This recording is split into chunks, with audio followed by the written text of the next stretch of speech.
piriforme, que tiene forma de pera, está formado por músculo liso, tiene un fondo.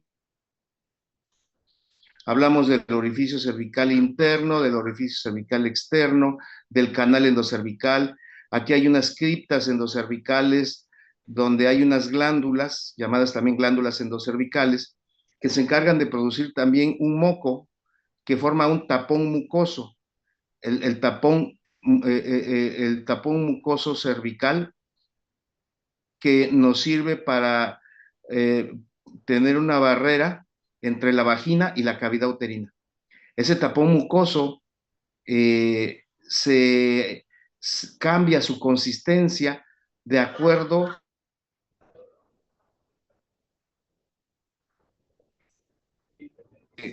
en este tapón mucoso se vuelve más fluido cuando tiene que pasar la menstruación desde la cavidad uterina hacia afuera, hacia la vagina y luego hacia los genitales externos. Ya veremos más de lo que es el canal endocervical después. El día de ayer también ya hablamos de lo que es la circulación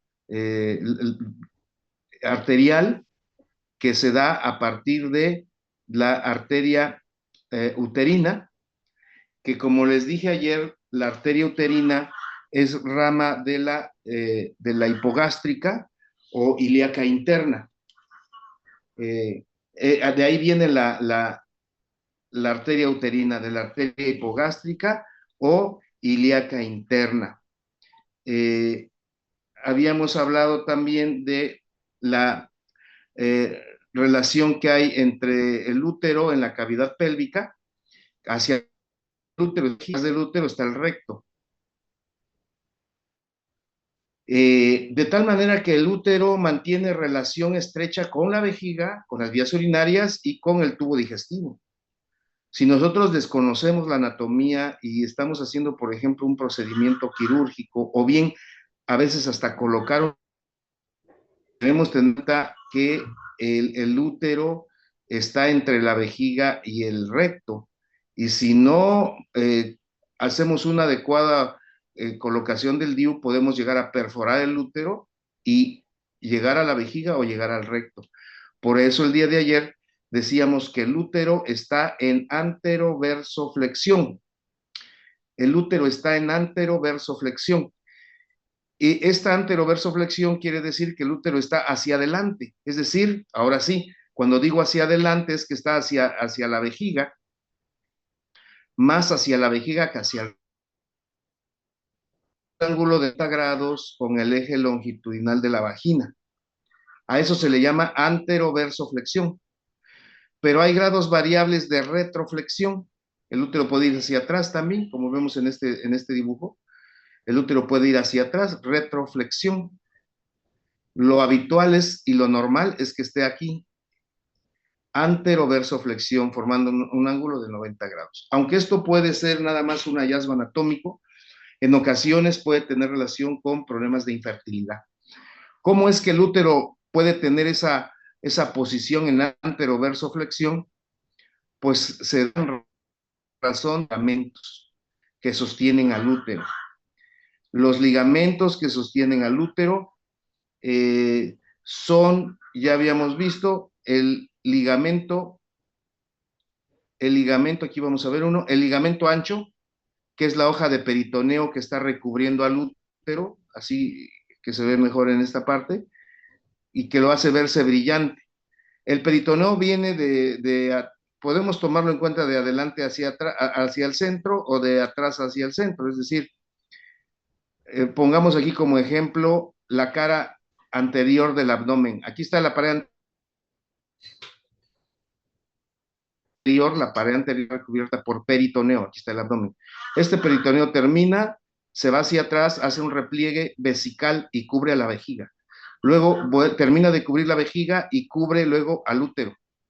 Y luego termina de cubrir al útero y cubre parte del intestino. Termina de cubrir esa parte del intestino y se va, ahora sí, al retroperitoneo. Esa parte de peritoneo que cubre al útero es el ligamento ancho.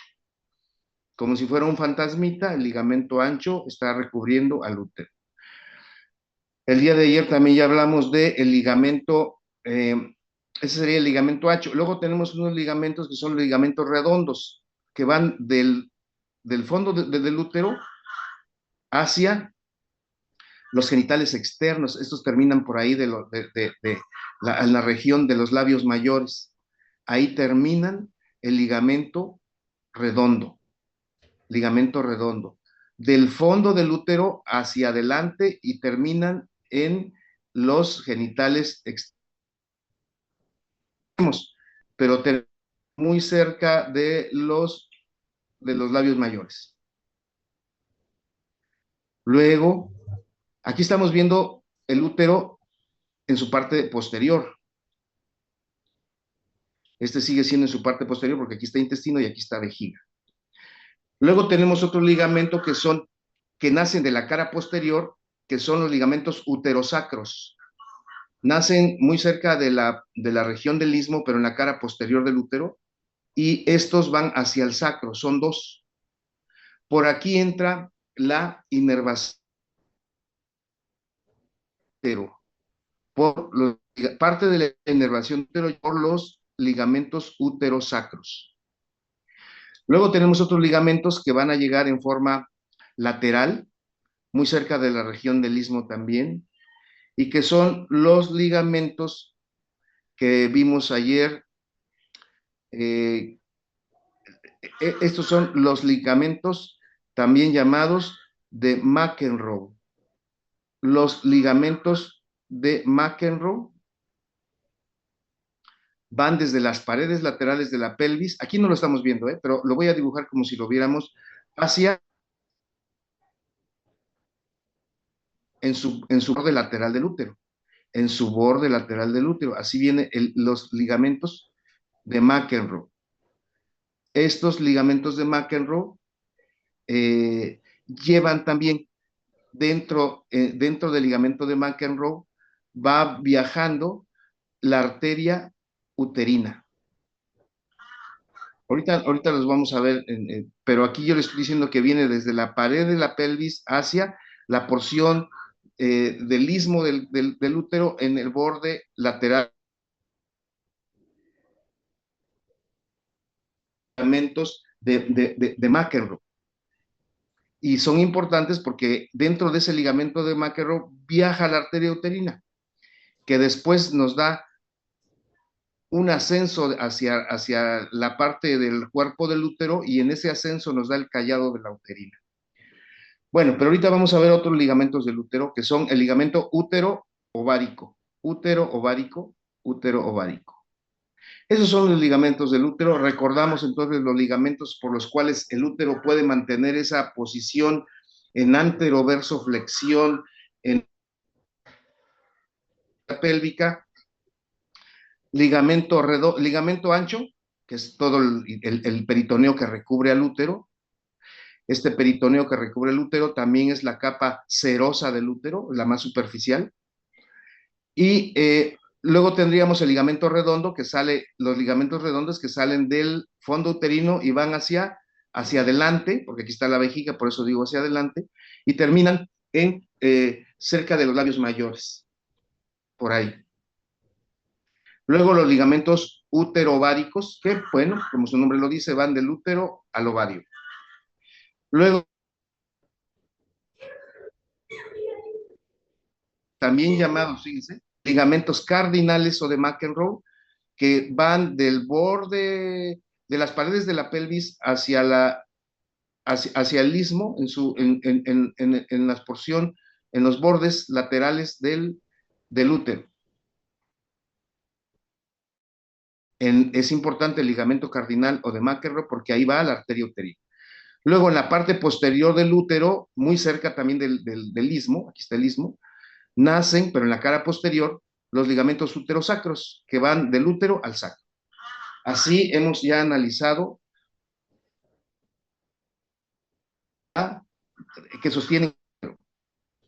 Pero como ya habíamos dicho, pues también tiene un cuerpo, ya lo dijimos, un istmo y un cuello. El cérvix uterino también está en es parte del cuello. Aquí están los ligamentos. Bueno, dijimos que cuando el peritoneo hace su repliegue, una vez que cubre al útero, luego sigue cubriendo al intestino, aquí nos hace un espacio conocido como fondo de saco de Douglas, fondo de saco de Douglas. Ligamentos uterosacros viajan los nervios de S1 y S2. ¿Ok? Ya vimos cómo es que está, cuál es la posición del útero en la pelvis con respecto a la vagina, o cuál es la posición del útero. Está en anteroversoflexión normalmente, haciendo un ángulo de 90 grados con respecto a la vejiga. Recuerden que el útero tiene hacia adelante a la vejiga y hacia atrás al recto. Esto es muy importante.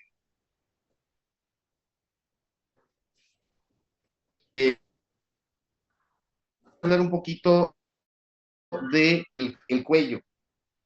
El cuello, el cuello del útero, bueno, ahorita vamos a hablar, bueno, ahorita antes de hablar del cuello, vamos a hablar un poquito de las fibras musculares lisas que tiene el útero. ¿Y esto porque, como ya vimos el día de ayer, en el fondo del útero tenemos los marcapasos uterinos, que es donde nace, se inicia la contracción uterina.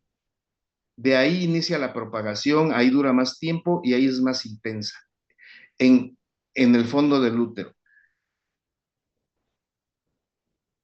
Los cuernos, es decir, tenemos dos marcapasos uterinos. Y tenemos fibras longitudinales, transversales, eh, eh, en todo el útero, lo cual le permite tener ese tipo de contracciones que son muy especiales, a las cuales se le llama triple gradiente descendente. El triple gradiente descendente es una característica de las contracciones uterinas. Es decir, la contracción uterina del útero es más intensa en el fondo del útero y dura más tiempo en el fondo del útero, lo cual hace que le dé un efecto como cuando nosotros queremos sacar pasta dental o dentrífica del tubo de pasta. Para que podamos extraer la pasta dental, tenemos que ejercer una presión en el fondo del tubo dentrífico. Es más intensa en el fondo, la propagación es del fondo hacia el orificio de salida, que en este caso sería el cuello, y de esa manera el útero,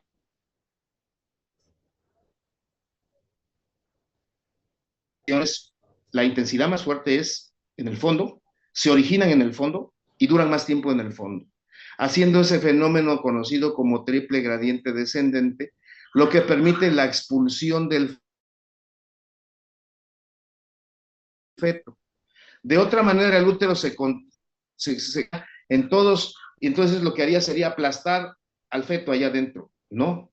En las contracciones el útero tiene ese triple gradiente descendente que permite favorecer la expulsión del producto a través de esas contracciones que les estoy mencionando. Aquí miren, aquí en este dibujito, vemos las fibras de los ligamentos. Aquí estaría el ligamento eh, uterosacro. Aquí están las fibras uterosacras. Y del fondo útero ovárico. Pero aquí vemos, aquí de azul, vemos también un ligamento que parte lateral hacia la porción del istmo, y este es el ligamento cardinal o de McEnroe, estos son los uterosacros.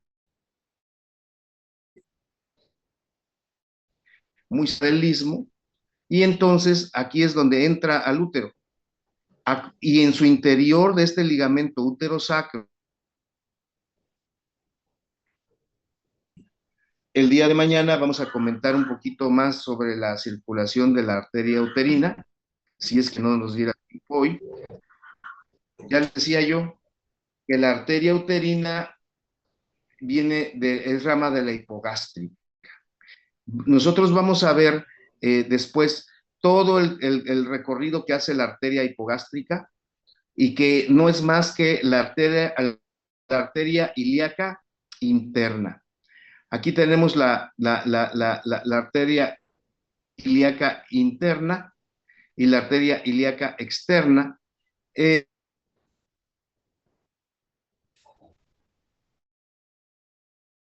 eh, a formar la femoral.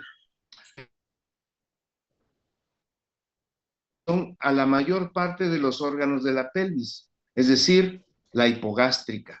Fíjense ustedes cómo de la hipogástrica nace la vesical, nace una rectal, nace, por supuesto, una vaginal, nace la uterina, de tal manera que esto es muy importante. Aquí está la arteria hipogástrica ilíaca interna. Ilíaca interna, ilíaca externa. De la ilíaca interna o hipogástrica nacen los vasos, y aquí el que más nos interesa es la arteria uterina. Recuerden eso muy importantemente. Hay procedimientos para poder ligar esta arteria hipogástrica, bloquear la circulación al útero y de esa manera poder tratar una hemorragia. En algunos casos funciona, está indicado en algunos, sin embargo, la tendencia es a que ya no se haga mucha ligadura de hipogástricas porque esta arteria hipogástrica tiene muchas redes colaterales que comunica con otros vasos, de tal manera que a veces no tiene caso ligar la hipogástrica porque el útero se puede nutrir de un sistema colateral, de un sistema colateral. Faltan 4 minutos para terminar la clase, pero mañana nos vemos aquí en línea otra vez. Considero que es un buen día. Casi hemos ya terminado lo de útero y nos vamos a ver un poquito más de cervix y vagina para entrar a genitales externos. Nos vemos mañana y ofrezco una disculpa. Que tengan buen día, más bien buenas tardes. Hasta luego.